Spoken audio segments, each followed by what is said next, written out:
So last night I attended the very first Raw on Netflix live from Los Angeles at the Intuit Dome. Getting into the event, I was actually pretty upset because all you guys who follow and keep up with the channel know that I'm a mask creative.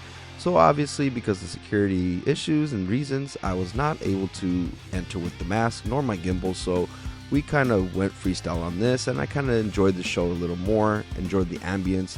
They had a lot of cool stuff outside for all the fans to interact. They had the create your entrance experience and everything.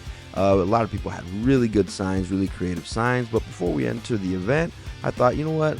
Let's cool down and enjoy a nice cold brew. It's a pretty good stadium. The only issues I have with it is I think that the new system that they have there for face recognition was a little bit of an issue. I will say I think I was not charged for many of the things that I grabbed. So I went over to find my seat and I got to enjoy the show. At the very beginning of the show, Triple H opened it up, and then we get none other than the final boss himself, The Rock, made his entrance.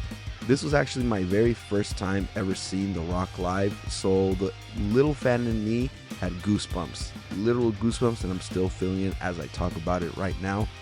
Such a great experience to see The Rock. After that, we got John Cena to come out and start off the farewell tour. A lot of big moments for John has happened in Los Angeles, so it was good to see him come back and enjoy this moment before he rides off into the sunset. Rhea Ripley won back her women's world title and got to kick Dom right in the nuts, and sure enough, she couldn't leave without getting a proper nod from the dead man himself, the American Badass, The Undertaker. It's actually the very first time I was able to hear this music live as well, so it was a great experience to hear that.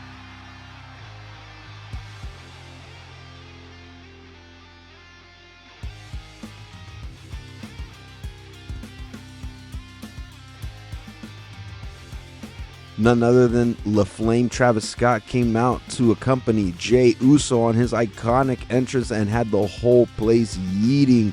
It was hard for me not to go ahead and yeet, but I had to hold the camera, keep this steady, and just be in this moment was great. And to top the night, the moment I was waiting for and the match I was most excited for was CM Punk versus Seth freaking Rollins.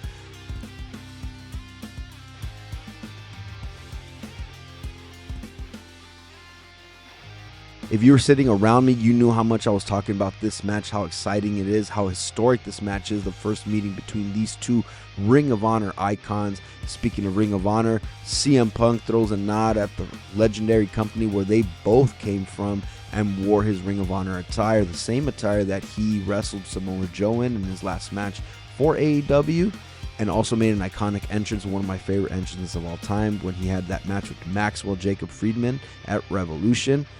The only thing was that I was hoping that would happen, that didn't happen, was to hear the iconic AFI song, the beginning to make his entrance in, and oh well, but it's still a good moment. It's still an awesome moment to see and experience live.